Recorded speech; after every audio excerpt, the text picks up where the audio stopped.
श्रोताओं नमस्कार। विविधा कार्यक्रम में आपका स्वागत है। हमारे आज के कार्यक्रम के मेहमान हैं डॉक्टर रमन किशोर, जो एमडी हैं। एम्स से इन्होंने अपनी पढ़ाई पूरी की है और इनकी विशेषता ये है कि पिछले 5 वर्षों से ये लगातार गाँवों में निःशुल्क चिकित्सा शिविर लगा रहे हैं और लोगों की सेवा कर रहे हैं। डॉक्टर रमन किशोर साहब, हम आपसे ये जानना चाहते हैं कि अक्सर लोग एक लंबे प्रैक्टिस करने के बाद इस तरह का काम, चैरिटी का काम शुरू करते हैं। आपने पढ़ाई पूरी करते ही ये काम शुरू किया, इसके पीछे कोई वजह है क्या? सभी श्रोताओं को मेरा प्रणाम। और जैसे सर ने पूछा, ये बहुत अच्छा सवाल आपने पूछा कि मैं इतने अर्ली स्टेज में ये सब कैसे शुरू किया। तो इसके पीछे एक मोटिवेशन था। मेरे एक करीबी फैमिली मेम्बर्स, मेरी माँ, वो जब मैं सेकेंड ईयर में था तो वो एक जानलेवा बीमारी से ग्रसित हुई थी। और जब मैं उनको इलाज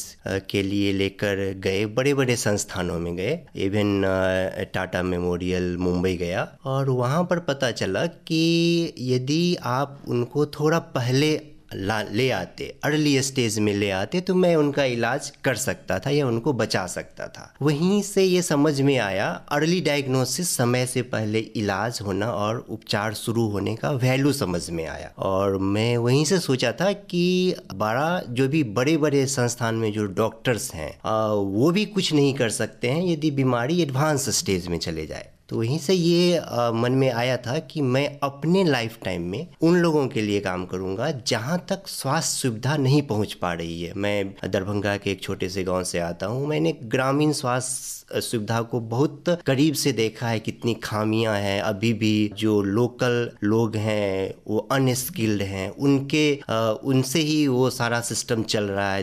दवा दुकान वाले हैं, उन्हीं से ही वो सारा सिस्टम चल रहा है। तो मेरा ये हमेशा उसी दिन से सोचना रहा कि हम इस सुविधा को गांव-गांव तक पहुंचाएं, खुद जाएं गांव में और जो लोग हैं उनका जांच करें। तो मैं अभी वही कर रहा हूं। गांव में जाता हूं, हेल्थ कैंप का आयोजन करता हूं और हर एक जो भी मरीज आते हैं, सबसे पहले मैं उनका जांच करता हूं। Blood pressure, blood sugar, ECG, haemoglobin, जो बेसिक जांच होता है वो जांच करता हूं। उसके बाद उसका इलाज शुरू करता हूं। बहुत सारे हजारों ऐसे मरीज मिले हैं जिनको पता नहीं था कि वो बीमार हैं, और उनका मैं जांच करके और बीमारी का पता लगाया और दवा इलाज शुरू करवाया। डॉक्टर रमन किशोर, जब आपने पहली बार चिकित्सा शिविर कहीं लगाया था, उसके बारे में कुछ आपको याद है तो आप हमारे सुनने वालों को बताना चाहें? जी, मैं डेफिनेटली वो क्योंकि ये पहला था तो मैं सोचा कि कुछ करना है। जब उस समय में मैं एम्स में फर्स्ट ईयर पीजी का स्टूडेंट था और दिमाग में बार बार ये आ रहा था कि अब तो एमबीबीएस कंप्लीट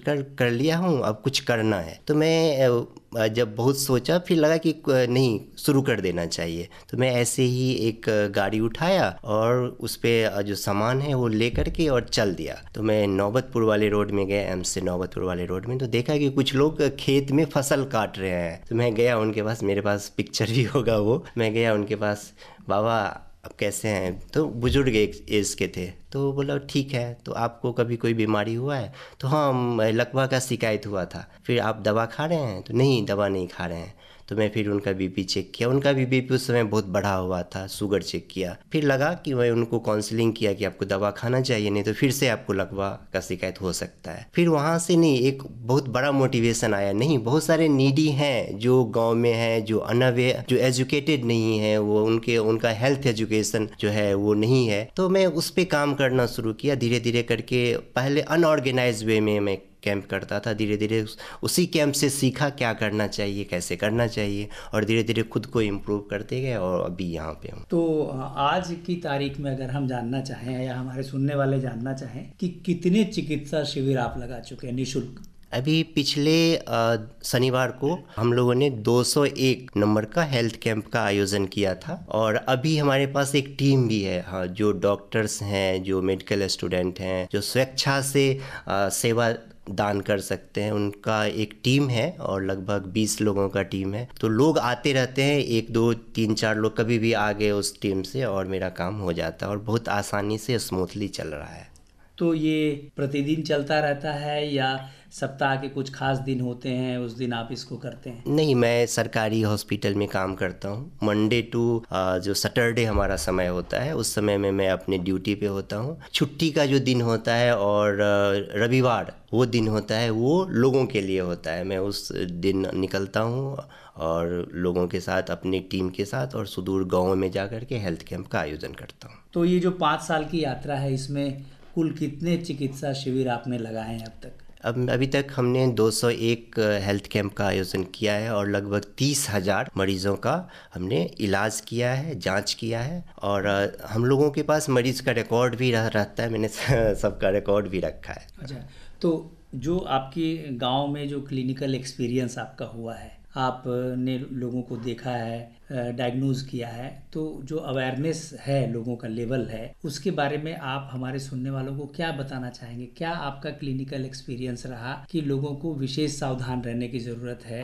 कैसे सावधान रहने की ज़रूरत है? डेफिनेटली ये जो काम है चैलेंजिंग है। कुछ बीमारियां हैं जैसे डायबिटीज़, हाइपरटेंशन। इस बीमारी के अर्ली स्टेज में कोई सिम्टम नहीं होता, तो लोग जनरली जांच नहीं करवाना चाहते, फ्री टेस्ट भी लोग जनरली नहीं करवाना चाहते हैं। तो थोड़ा चुनौतीपूर्ण होता है, लोगों को काउंसलिंग करना पड़ता है कि आपको जांच करवाना ज़रूरी है, और वो जब करवाते हैं तो बहुत लोगों में पता चलता है।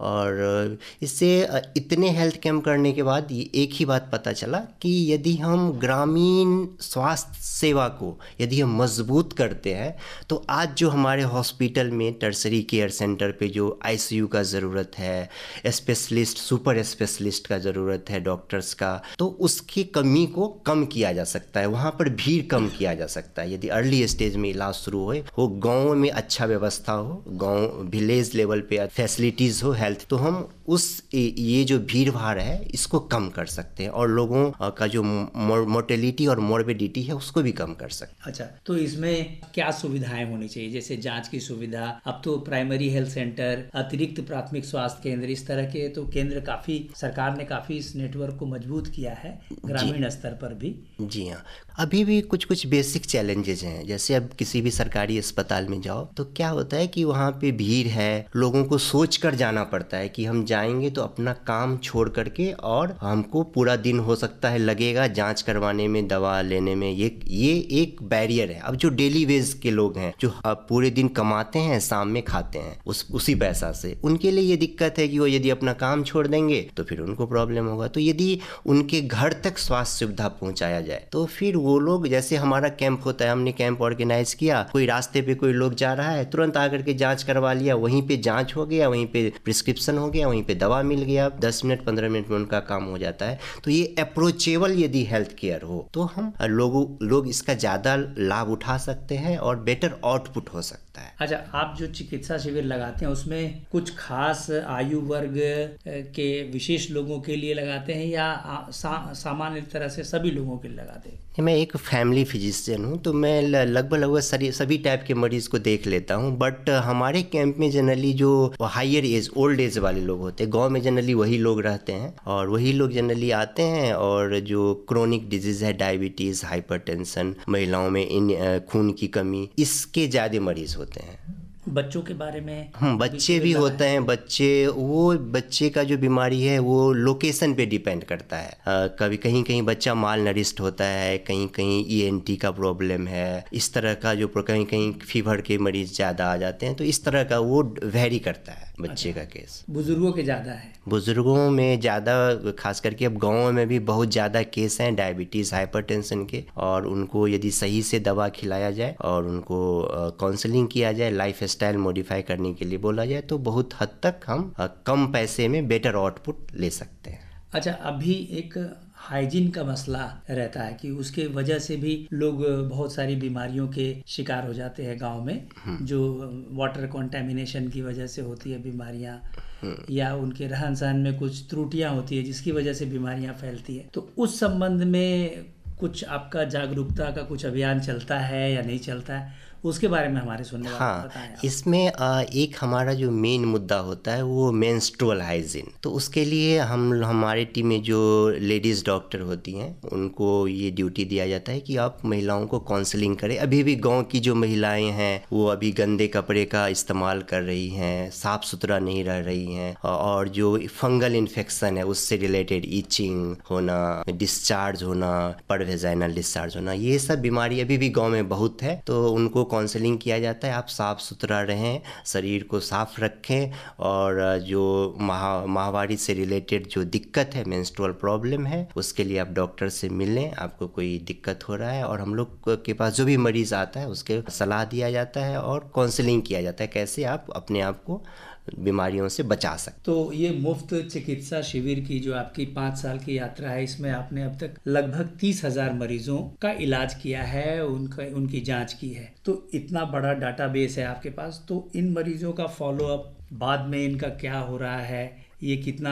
जागरूक हुए, हाँ, या इनकी बीमारियों का जो स्तर था पहले उसमें अभी क्या सुधार है, इसका कुछ प्रणाली आपके पास है क्या इसके बारे में? जी, इसके लिए हमने 2 फॉलोअप कैंप का हमने आयोजन किया है। एक दानापुर और एक हमारा भूसोला गोलंबर के पास है। वो कैंप जो है सैटरडे और संडे को आयोजित किया जाता है। हर एक सप्ताह उस कैंप का आयोजन होता है एक ही जगह पे। तो उसमें हमारे वैसे मरीज हैं जो डायबिटिक हैं, जो हाइपरटेंसिव हैं, वो बराबर फॉलोअप के लिए आते हैं। अब दवा खाया, बीपी में सुधार हुआ नहीं, ग्लूकोज लेवल में सुधार हुआ या नहीं, तो उसके लिए हमारा 2 कैंप है। इसके अलावा हर एक प्रिस्क्रिप्शन जो है हमारा, उसमें मेरा कॉन्टैक्ट नंबर होता है, और उनको ये बोला जाता है कि जब भी आपको लगे आपने कोई प्रॉब्लम है तो आप हमसे संपर्क करिए। और कभी कभी हम ये भी बोल देते हैं कि यदि बहुत ज़्यादा अवेयर नहीं है तो आप नेक्स्ट टाइम जो आप जांच करवाते हैं वो रिपोर्ट हमारे व्हाट्सएप पे भेज सकते हैं, आप हमसे सलाह ले सकते हैं। तो ये जो आपको एक तरह से मतलब टेलीमेडिसिन की जो सेवा है वो भी चलती है। जी, तो जी। वो भी शनिवार के नहीं, वो हमेशा कभी कभी दिन रात के 12 बजे भी कॉल आ जाता है कि ये डॉक्टर साहब हमको ये परेशानी है, क्या करें, इस टाइप का भी। तो वो 24 आवर होता है। तो इस यात्रा को और कितना आगे ले जाना है, कितनी दूर तक ले जाना है? मैं सोच रहा हूँ कि मैंने अपने जीवन में ये प्रण किया है कि अभी तक मैंने ये 30,000 जो हमारा मरीज़ है कभी भी किसी से 1 रुपया नहीं लिया है, और मैं ये इससे जो हमारा जो निःशुल्क सेवा है उसको सोच रहा हूँ कि जीवन पर्यंत मैं इसको निःशुल्क ही रखूँ। और यदि हमारे ग्रुप में लोग जुटते हैं तो मैं इसको और भी एक्सटेंड करना चाहूँगा। उतना तक हो सकता है, अभी तो बहुत कम ही दिन हुआ है, अभी बहुत बाकी है। मैं सोच रहा हूँ कि इस सुविधा को घर घर तक पहुँचाऊँ, और जो ज़रूरतमंद है, जो वंचित हैं, जो स्वास्थ्य सुविधा तक नहीं पहुंच पाते हैं, अच्छे स्वास्थ्य सुविधा जिनको नहीं मिल पाता है, वहां तक इस सुविधाओं को पहुंचाओ। डॉक्टर रमन किशोर, आपने हमारे सुनने वालों को अपनी निःशुल्क चिकित्सा शिविर के बारे में और उसकी प्रणाली के बारे में, तौर तरीकों के बारे में बहुत अच्छी जानकारी दी। आपका बहुत बहुत धन्यवाद। धन्यवाद।